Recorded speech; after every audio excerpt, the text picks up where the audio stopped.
Hi friends, केम छो बधा? राधे राधे। तो આજનો આ જે વિડીયો છે ને બહુ જ સરસ થવાનો છે, કેમ કે આજે લડ્ડુ ગોપાલના રૂમનું મેક ઓવરનો વિડીયો છે।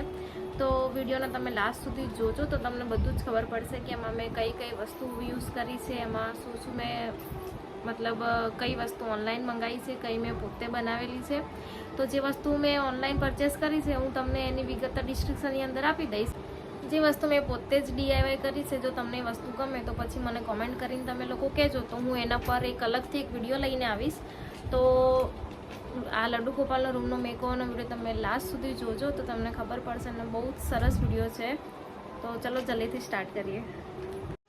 તો સૌથી પહેલા મેં લડ્ડુ ગોપાલનો આખો રૂમ ખાલી કરી દીધો છે અને બધો સામાન બહાર કાઢી અને સારી રીતે એકદમ સાફ કરી લીધું છે। હવે એની અંદર આપણે વોલપેપર પેસ્ટ કરીશું। આ વોલપેપર એટલે હું તમને ડિસ્ક્રિપ્શનની અંદર આપી દઈશ, અને બાકીનું જે બીજી બધી વસ્તુ છે જેમ કે લડ્ડુ ગોપાલનું તકિયા છે, પછી બેડ છે, એમની નાની અલમારી છે, પછી ટેબલ, પ્લાન્ટ, ટીવી યુનિટ, પછી mirror art, mirror wall art, sofa, બધું જ મેં મારી જાતે જ બનાવેલું છે। અને તમને જો આ બધી વસ્તુ બનાવતા ન આવડતી હોય ને, તમારે ઓનલાઈન પરચેસ કરવી હોય તો એની પણ લિંક હું તમને ડિસ્ક્રિપ્શનની અંદર આપી દઈશ। અને આ જે ચેર છે અને ડોલ છે એ પણ રમકડાની છે, બાકી બીજી બધી વસ્તુ મેં પોતે જાતે જ બનાવેલી છે। જો તમને એ વસ્તુ ગમતી હોય ને તમારે પોતાને બનાવવી હોય તો મને કોમેન્ટ કરીને કહેજો, તો હું તમને એના ઉપર કેવી રીતે બનાવું છું એનો પણ વિડીયો લઈને આવીશ, જેથી કરીને તમે જોઈને પોતે પણ બનાવી શકશો।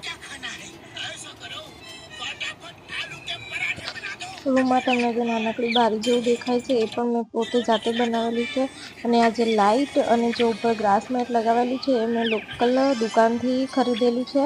તો તમને કોઈ પણ ઇલેક્ટ્રિકની દુકાને તમને આ લાઇટ મળી જશે, અને ગ્રાસ મેટ તમને વોલપેપરની દુકાને મળી જશે, કાં તો ઓનલાઈન પર તમે એ વસ્તુ પરચેસ કરી શકો છો। તો જુઓ કેવું લાગે છે આ રૂમ। તો તમે પણ જન્માષ્ટમી આવવાની છે તો તમે આ રીતે લડ્ડુ ગોપાલનું રૂમનું ડેકોરેશન જાતે કરી શકો છો। અને જો રૂમ સારો લાગે તો વિડીયોને લાઇક કરજો અને ચેનલને સબસ્ક્રાઈબ કરવાનું ભૂલતા નહીં।